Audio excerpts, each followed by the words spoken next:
Ladies and gentlemen, what I wanted to do today was go over the top 10 mistakes that a new Wuthering Waves player can make. The idea is a lot of new players are coming in, a lot of people that maybe will restart now that all of those new asteroids are available, right, from both the Raguna region as well as Jinzhou, and go over where the biggest pitfalls are going to be in your Wuthering Waves experience and how you can avoid them to make the most progress possible in your account, to do things like clear the TOA as fast as possible, get those asteroids, get those resetting rewards, and from there, right, eventually move on to holograms and clear the rest of the content in the game. So with that, the first thing that I'm going to be talking about, ladies and gentlemen, is the beginner banner and the number of free standard 5 stars you're going to be able to get. There was a lot of outdated advice when it came to the game at launch. For example, when it came to the beginner banner or this free standard 5 star you'd be able to get from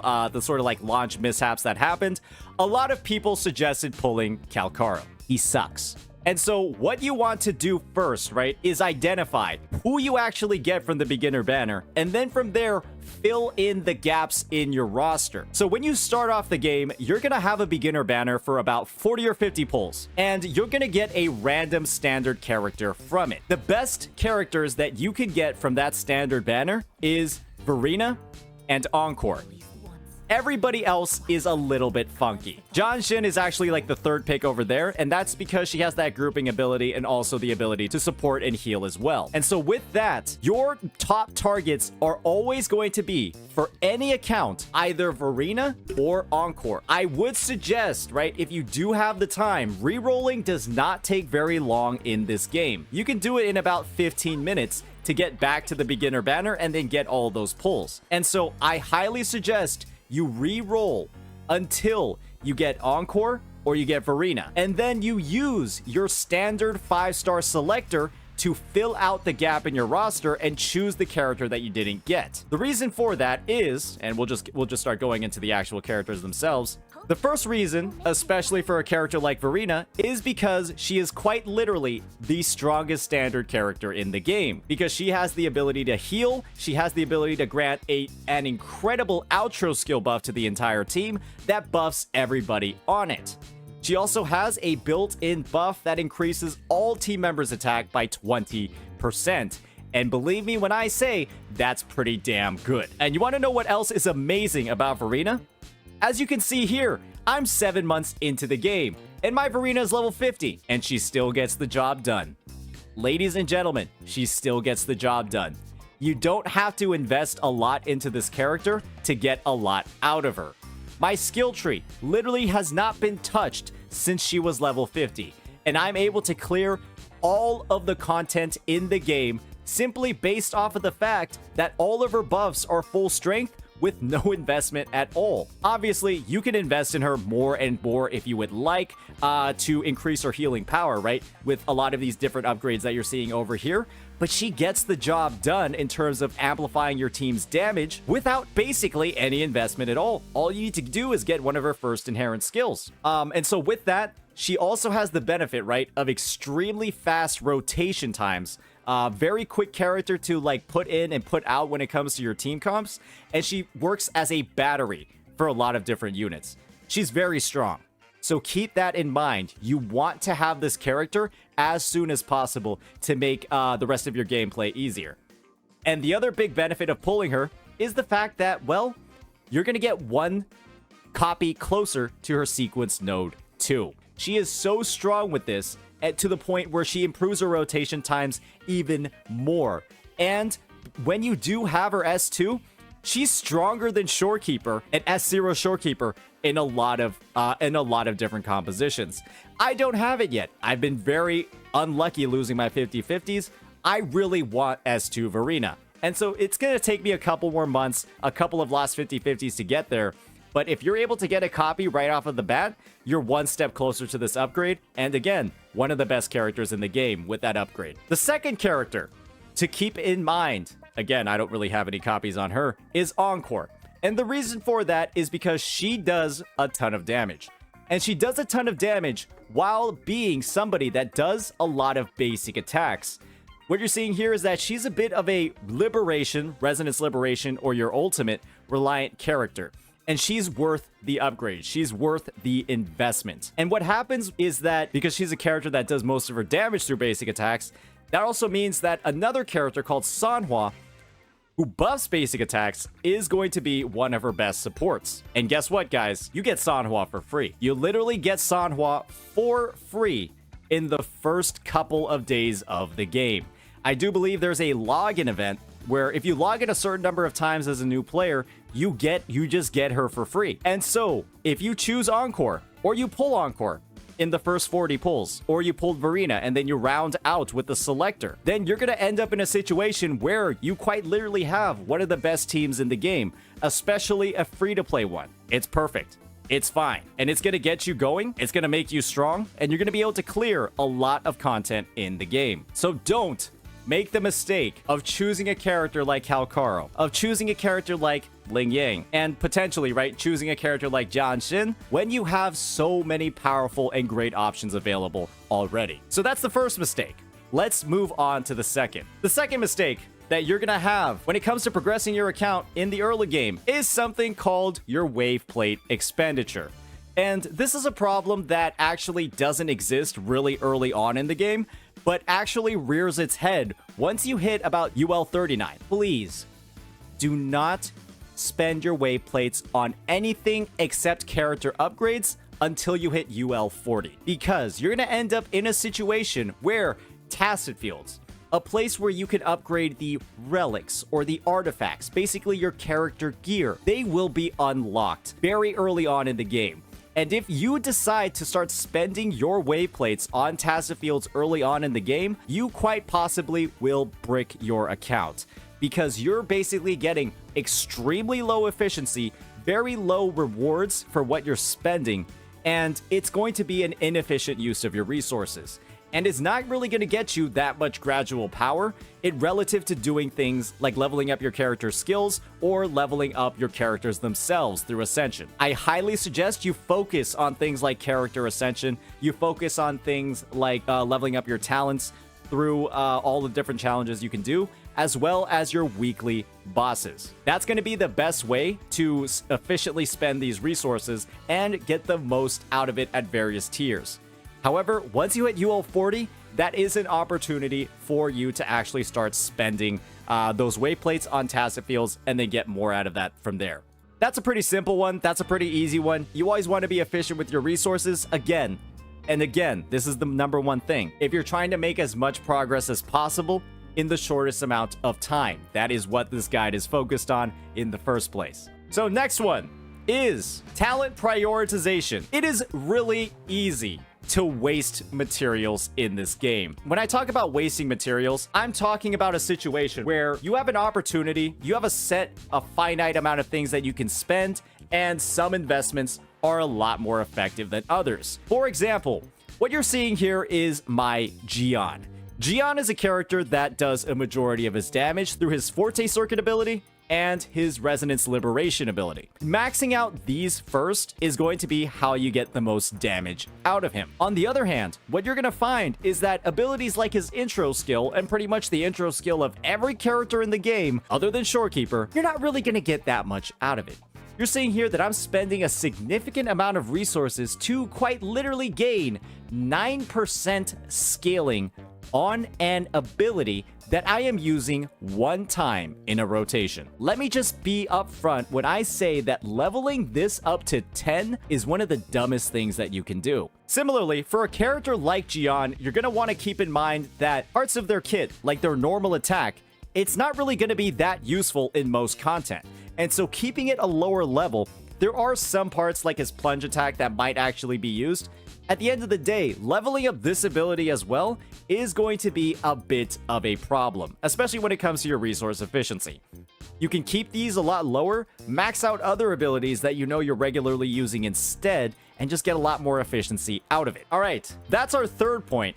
Let's move on to the fourth, and that's going to be wasting materials on things like your weapons. And believe me when I say that I've done quite a bit of this. I can speak firsthand on the damage that this has done to my account. So first things first, what you're going to notice is that I have a couple of purple weapons that are pretty high level. For example, I've got my Autumn Trace over here, the BP weapon, 70 out of 70. I've got the level 60 out of 70 Jinzhou Keeper. I've got a Nova Burst and Undying Flame, both at 40 out of 40. And ladies and gentlemen, what you're going to recognize is that this game has really bad 4-star weapons. There are some that have gotten a lot better with time, but a majority of the 4-star weapons are absolute garbage, including the Battle Pass 4-star weapons. It's gotten to the point where it's actually a lot more efficient to simply pull a 5-star weapon instead and save the resources to level that, much like you're seeing with what I'm doing here with Static Mist and Emerald of Genesis. When weapons are shareable in endgame content like the Tower of Adversity, then that means that investing in this one 5-star and simply switching it around in your team, and even pulling additional 5-star copies just to level them up and have 2 possible slots, means that, hey, it's a lot more efficient to save those resources, especially your credits. Leveling up weapons is super expensive for your credits, and just save them to reallocate here instead. There are still a couple of 4-star weapons that are worth upgrading, like Variation, because it is one of the only weapons in the game that generates Concerto, and things like Overture, Marcato, and Cadenza. These are definitely fine options to stick to, just in case you want to have those in your back pocket to do things like speed up rotations. So that's an option for you all as well, if that's something that you want to do. I highly recommend leveling up those weapons and just keeping them in your back pocket. One of the big reasons why leveling up the 4-star weapons is bad is because the standard weapon banner, ladies and gentlemen, the standard weapon banner in this game is guaranteed. As you pull on the standard banner, you're going to notice that you actually have the same exact resource here that you're using here. Never pull on this banner. Never.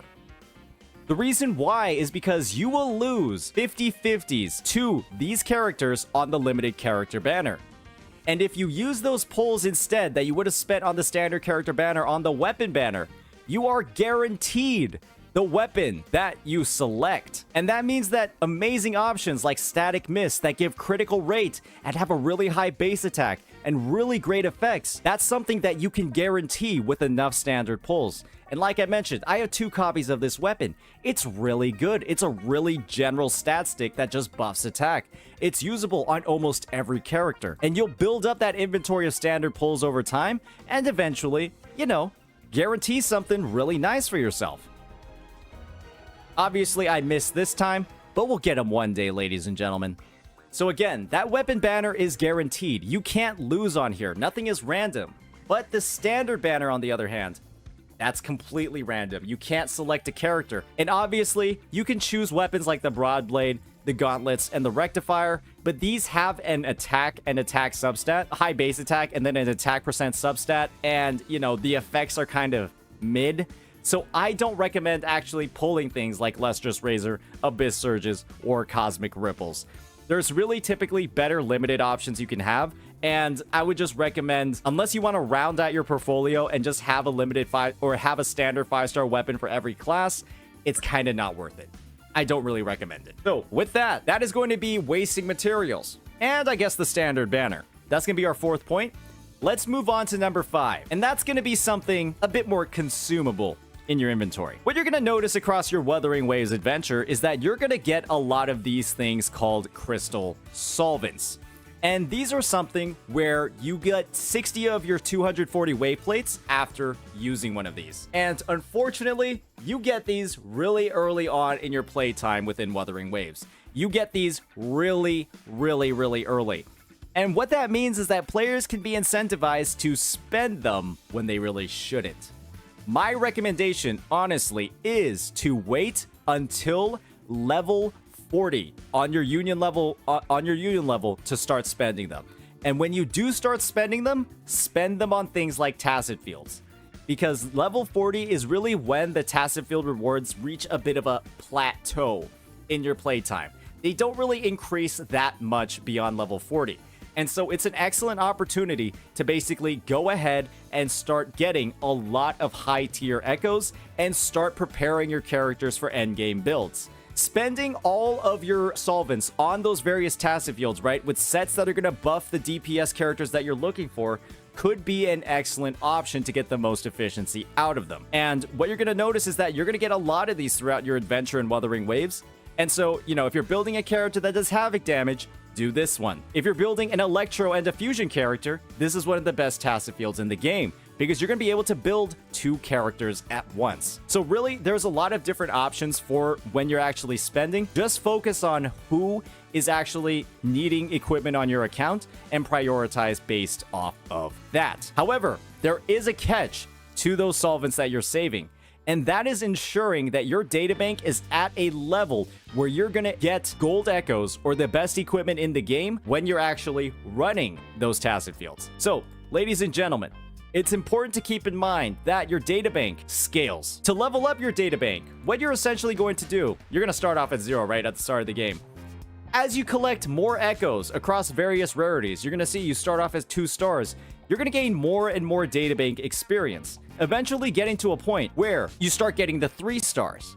And as you collect more and more of the 3 stars, you're gonna start leveling up the databank even more and start increasing the drop rate of those higher tier echoes. And so as you keep going, you're gonna start to see the purple ones that'll eventually turn into gold. And the idea is that once you hit about UL level 15, that is an interesting time for you to spend a lot more time actually farming the overworld. You have to remember that as you grab more and more of the echoes of every single rarity, that's when you start leveling up more and more. And the best way to get all of those echoes is to actually wait to merge them. Merging is a way for you to get more and more echoes, right? To recycle ones that you don't need. And once you start hitting UL level 16, a great idea is to merge all of your echoes then, because then you'll be able to start getting gold ones from the merges that you're making. And that's a great way to level up your databank super fast the second you hit level 15. However, do keep in mind that your databank levels will not be time gated, but they will be level gated based off of your union level. And so this is just another thing to keep in mind as you're grinding through and progressing in the game.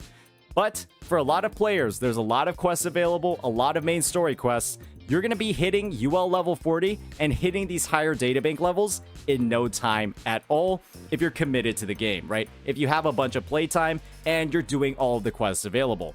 This was a journey back in version 1.0. It took a bit of time back in 1.0 because the only source of union level experience was kind of your dailies after you were done with the main story quest.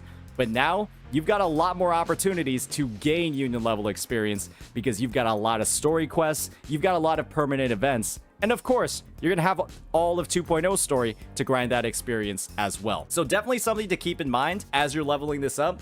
It's going to be a lot easier than what the experience was for a lot of players back in version 1.0. The good old days, as they might say. As you level up the databank into the later levels, you're going to find that at Union level 21, which is kind of like where a lot of day 1 players are right now, the only echoes you'll be able to get will be the 5 stars.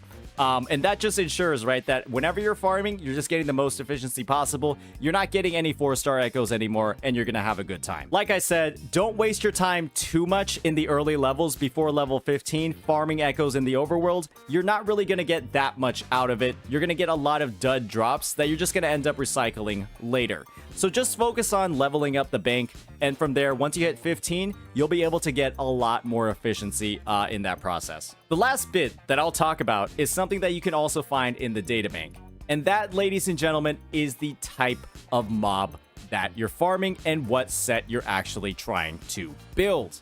So ladies and gentlemen, there are some monsters in the game, some tacit discords, that can drop either 2 Sonata sets or they can drop 3 Sonata sets. Depending on what Sonata set you're trying to farm, ladies and gentlemen, it's going to be a lot more efficient to farm some over others. For example, the Fusion Warrior can drop up to 3 different types of Sonata sets.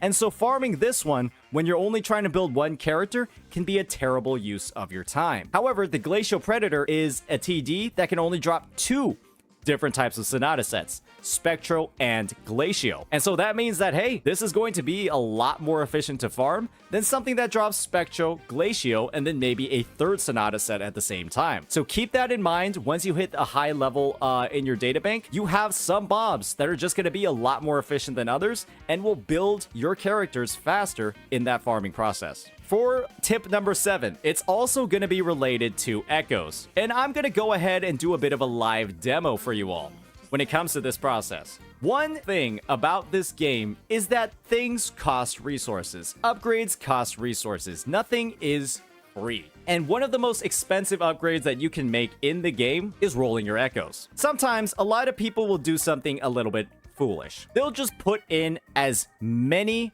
echoes as they can, level it up to plus 25.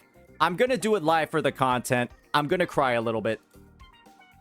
And then they'll level it up to plus 25.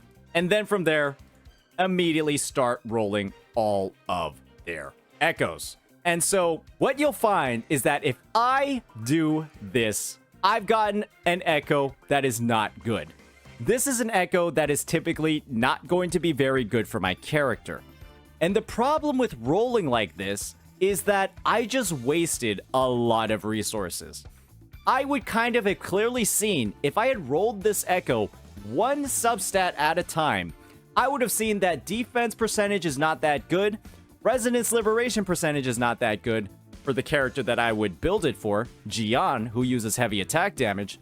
I would be able to say, hey, maybe I'll stop spending resources. I will stop leveling it at plus 10 and stop wasting the resources. When you recycle an echo and you use its experience into something else, then you're going to be getting about 75% of that experience back. And you're only going to get about 30% of your tuners back that you use to reveal those substats. And so I've wasted a ton of additional resources by not quitting early, by letting it go all the way to plus 25, even though it's an echo that I'm not going to use. And this is one of the easiest ways to brick your account, to waste resources. And so if you do want to optimize or really just play and just level echoes properly, this is the method that you're going to do instead. You're going to go ahead and click this fun button over here. You're going to click level cap, and this will ensure that you level your echoes in series of 5, which you get a new substat every 5 levels. So I go ahead, I click add by step, and I level it up to 5. And then I reveal the first substat. Basic attack damage bonus. I don't really like that much, but this is a rather rare type of echo. This is an on-set attribute damage 3 cost. I don't get these very often. So I'm just going to keep rolling it because I don't get them very often. And the rest of the 4 substats might be good. So I'll just keep rolling. And I'll see what the next one is. Critical damage at 18.6%. That is a great, powerful, amazing roll. You can see my chat reacting to it. They're creaming themselves live. And so I'm just going to go ahead and keep rolling. And hopefully, I'll be able to complete the piece. I'll be able to get even more critical rate, maybe an energy regen substat as well, and it's going to be a great time. Heavy attack damage bonus. An excellent roll for a character like Gian, who again uses heavy attack damage and is an arrow damage dealer. And now I'm going to pray that I get something like critical rate and then energy regen. And then I think this piece is going to be very powerful, very good. So I'm just going to keep on rolling like this. Oh, devastating. Oh, goodness gracious. I am physically recoiling in mental turmoil after that one. I just got a bad roll. And so now I can make the decision of whether or not I want to keep rolling on this piece. And so what I'm going to do is weigh the costs and benefits, right? I'll be spending a lot of additional resources to level this up to plus 25. But if I do get something like 10.5% crit rate, then this piece is actually going to be very good. And so I'm going to go ahead, I'm going to go for the plunge, right? And I'm going to see whether or not I am a winner here. Okay, I'm a loser. And so what that means, ladies and gentlemen, is that I calculated the risk. I decided to take it, but I'm not very good at math.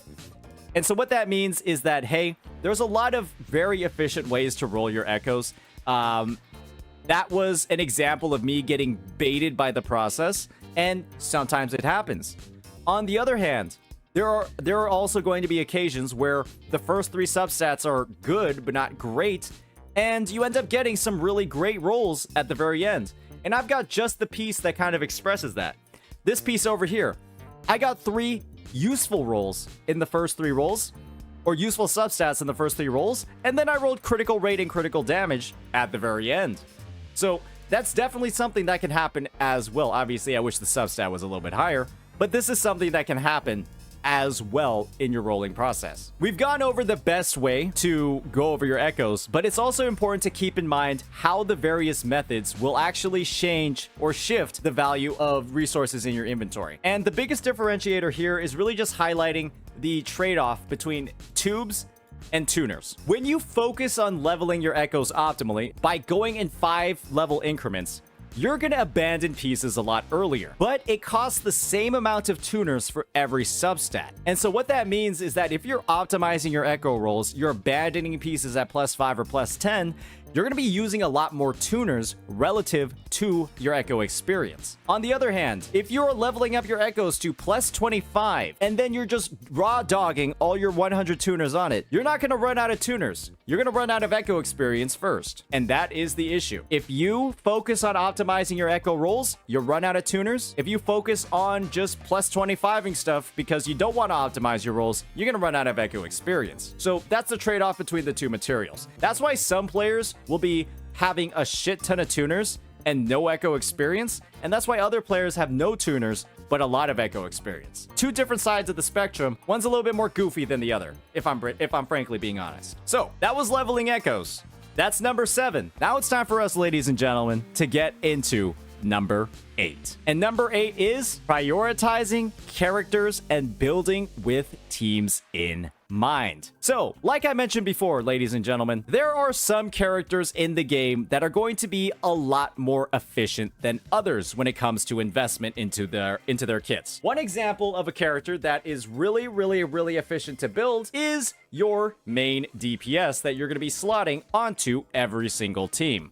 Or not every single team, that you're going to be slotting onto a team. Remember that example that I talked about earlier? That example that I talked about earlier when it came to Encore and how she's the main DPS with a supporter like Sanhua and a healer like Verena? Leveling and building your Encore is going to be the most efficient use of your resources. She is going to be the character that deals the most damage on the team relative to all of the other ones. And what that means is that if you level up her, you invest in her, you're going to be literally getting more in return, more bang for your buck on the investment. And that means that, hey, if you're looking to clear endgame content like the Tower of Adversity as fast as possible, it's in your best interest to actually level 2 DPS characters first. On the other hand, if you do have a main DPS built and you're still in the phase of trying to clear endgame content, I do not recommend leveling up your sub DPS until way later on, until after you've actually cleared the tower.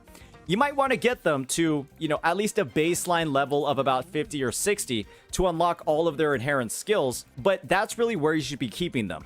You really shouldn't be leveling them beyond that because, again, leveling up that main DPS is going to do way more for your team and way more for your clear times and way more for your ability to clear endgame content than leveling up the sub DPS. And then once one main DPS is done, you'll be able to level up the second main DPS. And there is a caveat to anybody that might be watching this video. While this character's banner is live, do not pull on her banner. If you are a new player, do not pull for Chang Li. You want to know why? You don't want to pull this character because she literally requires double the investment of every other main DPS or even damage dealer in the game. That's because her kit is quite literally not centered around her being the main damage dealer on the team. She splits the role with another DPS. Let's be honest, if you try to play this character as a main DPS, she's not very good. she's not going to deal the damage of basically even a standard character like Encore. She's actually going to do a lot worse than Encore in the best team that she can actually run. That makes her a little bit of a trap for newer players. She's a big trap for your resources. Generally, her usable teams requires her to be paired with a second DPS. And that means that both her and the second DPS need to have full builds for the characters to work properly. And that means that for all of the investment that you were putting into a singular Chang-Li team, you would have been able to build 2 teams that would have stood on their own and have been able to clear endgame content. And do you want to know what the big problem is with that as a newer player? That means that you're hyper investing in one team when you need 2 to clear endgame content. And I'm going to be honest, if your goal is to clear like the TOA, if your goal is to have more than fun, is to actually, accomplish all of those things in the game, then ladies and gentlemen, do not pull this character. Do not invest in this character. It's a big, big, big waste of your time and resources. But if you get more and more advanced, you start building out your roster more and more, go for her. She's fun to play. I personally kind of struggle with her mechanics. I don't have a lot of fun with them, but there's a lot of people that do. So kind of leave her as like a late game investment for your roster. Don't make her one of the first things that you pull. You're going to have a bad time, and you're going to be wondering why you're spending all of these resources and not getting a lot out of it. So when it comes to the most efficient DPS characters in the game, at least for the 1.0 roster, I would say characters like Zhang Li Yao are very flexible, very strong, deal a majority of their damage on their team, and can reliably clear pretty much all the content in the game. Another character is Camellia. Camellia is another character that has very strong AoE, very strong single target damage, and also uses Sanhua, the free buffer as one of her best teammates. So she's another character that's really strong, really powerful, and you're going to get a lot of mileage out of her. The third character that I'm going to The third character that I'm going to recommend is Jian. And so what you're going to recognize is that this character is extremely powerful despite being released in version 1.0. And his best in slot support is Mortifi, who is also on his banner. And so merely pulling on this character's banner gives you one of the strongest teams in the game right off of the bat. And he has rerun quite recently in 1.0 as well as 1.3. Who knows when he's going to be back? But if he does rerun at any point in the 2.0 series, definitely a great idea. Definitely a very strong character, and there's a lot of potential for him. The last sort of caveat pick when it comes to 2.0, especially because she's going to be available in the second half, is, well, Jinxie. And let me just be honest when I say that Jinxie, she's strong. She does a lot of damage. But I do believe that Jinxie promotes bad habits in the game. I do believe that Jinxie actively makes you worse at Wuthering Waves. She has a lot of mechanics that will completely ignore how some bosses function and how some bosses attack. She has attack patterns that kind of don't synergize with the gameplay of basically any other character. And if you're a Jinxie main, I don't have a lot of respect for you, frankly. Especially the Jinxie mains that can't play any other character. It is a problem that has occurred because she was released in version 1.1. And what really has ended up happening is that these quote-unquote Jinxie mains, they don't know how to play anybody else. There's a reason why CN calls her the wheelchair magistrate. Because you can, let's just say, be potentially, right, a different species other than Homo sapien and still get 3-star Tower of Adversity clears in the content. It's just, she's not complex at all. She has issues just in terms of like in multi-wave AoE content, and she promotes bad habits that really don't replicate the gameplay that you see on basically any other character. If you do want to actively get worse at the game, go ahead, pull Jinxie, and, kind of see where you go from there. I think you're really going to struggle with operating with the rest of the roster if you do end up maining her. But if you do just want somebody that you can, have in your back pocket to blow up content with absolutely no effort at all, go for it. She's very easy to play. She's very strong. She has a premium team with a character like Jeja, but I would say that she will actively make you worse at the game. That's my opinion. And there are going to be times where areas of the Tower of Adversity, the endgame content, it's going to be double spectral resistant, which is her element. And what that can lead to is a situation where the Tower of Adversity actually becomes impossible for you because the enemies are resistant to her attribute, and you don't know how to play any other character. But to be fair, if I'm being entirely serious, she's a strong character that will bulldoze a lot of endgame content. I simply don't recommend pulling her for the sheer sake of I think she's incredibly boring to play. I don't think she's a lot of fun. I think there are other options that are a lot more versatile, that have less elemental or less attribute resistances. For example, a character like Jian, there is one boss in the game that resists arrow, but there are like 3 that resist Spectra. So just from the perspective of viability in the Tower of Adversity, Jian is quite literally better. He's more versatile. He only has 1 boss that resists his attribute. Jinxie has 3. The Ikes, Scar, and the Fallacy of No Return. And there's 1 that resists Jian. And obviously, this is the state of the game in 1.0. It could be different in 2.0 when more bosses, etc. get introduced. So keep that in mind. All right, so that was tip number 8, prioritizing characters and building with teams in mind. Now it's time for number 9. And number 9 is really related to number 8. We're just going to go ahead and go into the Tower of Adversity endgame mode. The Tower of Adversity is basically the premier endgame mode in Wuthering Waves. It has a resetting amount of rewards that give you both Astrite and another resource that you're able to spend in the shop, your Hazard Records. And with your Hazard Records, you're able to buy things, right, that let you advance your account faster. Things like those tuners that we talked about earlier, your advanced seal tubes, and obviously the shell credits that you're going to be using for a lot of upgrades. And so one of the biggest metas that you can do in the Tower of Adversity is kind of clearing it with 2.5 teams. By half teams, I mean the first 3 floors of every single side don't really require a full team to clear. For example, I'm just using a solo Chang Li. You could put in a full 3-man team here instead.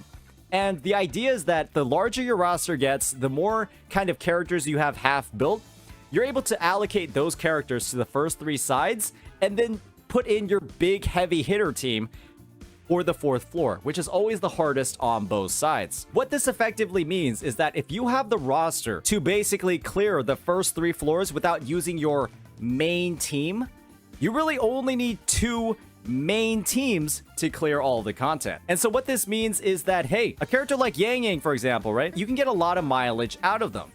I fully built them. They're obviously just like a sub DPS, but they're going to be somebody, maybe paired with another DPS character. They'll just be able to bulldoze right through things like the Resonant Floor Tower 1. Right? This is strong. This is good. Obviously, these little arrow puffs are like, they're resistant. So it's going to take me a while to kill them. But I'm doing this without pretty much any stress at all. I'm just destroying this content with no effort at all, and I'm not using my main team. And that's what it's going to be like oftentimes for those first 3 floors. So imagine that my Yang Yang isn't as well built. She's maybe level 60 or 70, right? These are level 70 enemies. And I just pair her with somebody else that's also similarly not as built. I'll be able to move on, have an efficient use of my resources, and then save those heavy hitter teams for the 4th floor on both sides, and then 1 floor each in the Hazard Tower. And this, ladies and gentlemen, is where those attribute resistances do come in handy. Because if the middle tower here is something that would be, you know, Spectra resistant, that's where the whole Jinxie situation comes in. You might have some problems with that if you're using this strategy really early on in the lifetime of the game. The more bosses there are that are resistant to your DPS's element, the more possibilities you have to be screwed over here. But similarly, right? Let's just say I'm playing Jinxie, and both these floors are Spectra resistant. Then I can just use Jinxie on this side, 4th floor on the left side, and then 4th floor on the right side. So there are ways to work around this dynamic. And obviously Scar is Spectra resistant over here, so I shouldn't really use her there, but you get the point.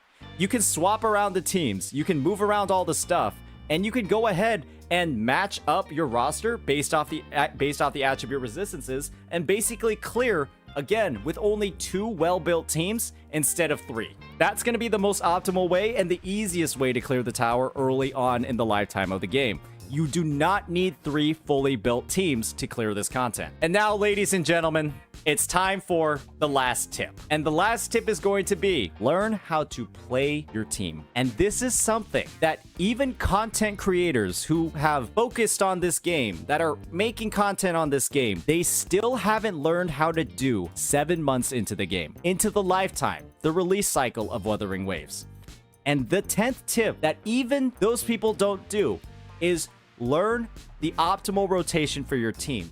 Learn how to play your team. One of the great parts about Wuthering Waves is the fact that if you're able to actively learn the play styles and the optimal rotations of every person on your team, when you combine that and put it all together, you will literally save 30 plus 40, potentially a minute on your clear. And if you're somebody that's not doing that, you're gonna have a really, really rough time, or a much rougher time with content that's on a time limit like the tower than you really should. And that will lead to some people saying that, like, oh, the time limit is bad. It's quite literally just play your teams better. And if you play your teams better, you're able to rotate faster, deal damage faster, and operate within that time limit faster. And with that, I'm just going to do an active demo. I'm just going to do an active demo of the gameplay showing my fully built Gian team. So I'm going to be running a team of Shorekeeper, Gian, and Mortifi. And in this rotation, ladies and gentlemen, in this first run that I'll be doing, I simply will not use the dodge button. I simply will not use the dodge button in this clear.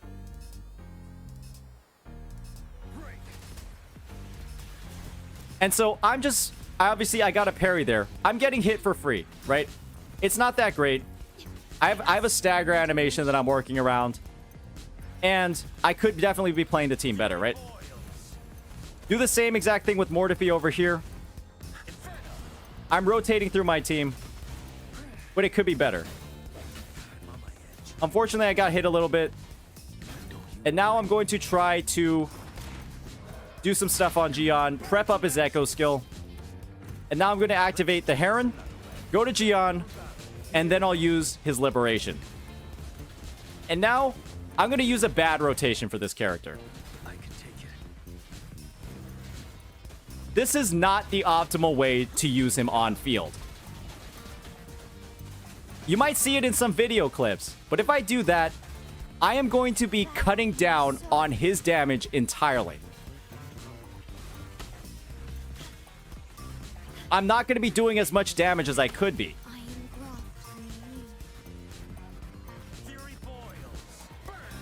But if I had done something like, you know, look up a video or gotten some advice on what the optimal rotation looks like, I might have been able to inflict damage a lot faster. So we're going to see what the clear time is looking like when I do this. I do think I'm still going to be able to clear. I should be able to clear here. No problem at all.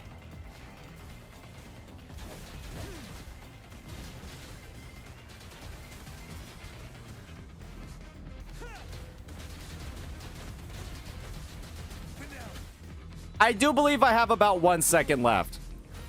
Okay. We barely missed the 3-star clear. That was me doing an awful rotation. Now, that was me playing with very low skill. That was me refusing to optimize my team. And what I could do from here is, you know, blame the tower for having a time limit, right? And say, wow, I cleared the boss with no problem. The time limit was the reason why I didn't get 3 stars. If the time limit wasn't there, I would have done perfectly fine. And that makes the TOA bad. But how about this? What if I instead decided, maybe I'll just do things faster, do things better, optimize my gameplay a little bit, figure out how my characters work, see what cancels or animation cancels I can do, skill cancels I can do to optimize my damage. And let's see what it looks like when I do the same exact team and the same exact boss, but I actually figure out how the team works. I watch a video, I watch a guide before I go into endgame content. Let's see what the results would be.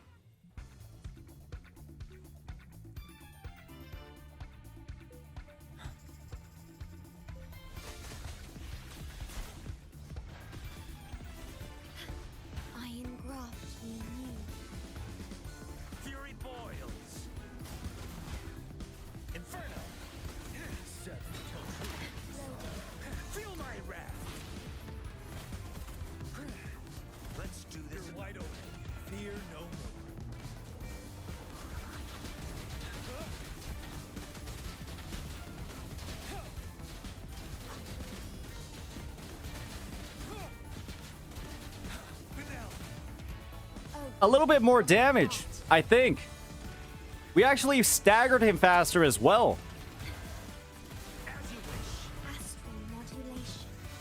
A little bit faster, actually, yeah.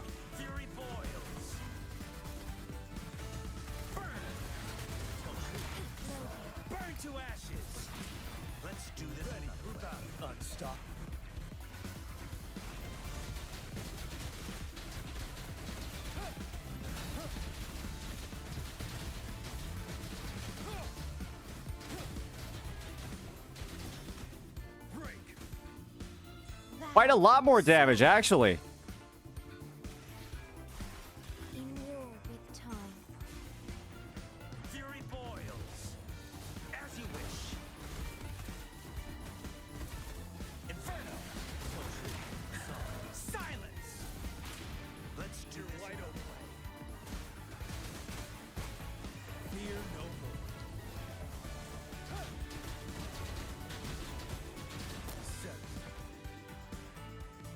And I do believe we saved around close to 40-50 seconds, maybe around a full minute, something along those lines, just from playing the team differently. Ladies and gentlemen, Wuthering Waves is not Genshin Impact. Genshin Impact is a game where oftentimes the difference between extremely high-skilled, extremely nuanced play is not that different from somebody playing like they just learned the game 5 seconds ago. If you're playing a team like Hyperbloom, or you're playing a character like Zhongli in Genshin Impact, it doesn't really matter how good you are at the game. You really will have very simple rotations, very simple playstyle that really doesn't do that much at all, right? Relative to somebody that's sweating, that's learning, that's optimizing things. But in this game, when you're able to figure out your character's rotations, figure out the optimal cancels, learn how to do things as fast as possible, that gives you a lot more return on your investment of playing the game. And if you're coming from Genshin Impact, where you quite literally can play Zhongli and never actually press the dodge button and still get really comfortable abyss clears, and then you get into this game and try to do the same thing, ladies and gentlemen, you're really going to have a rough time. You're going to have a rough time. And the fact of the matter is that the better you get at Wuthering Waves, the more of an impact you're going to have on your overall clear time.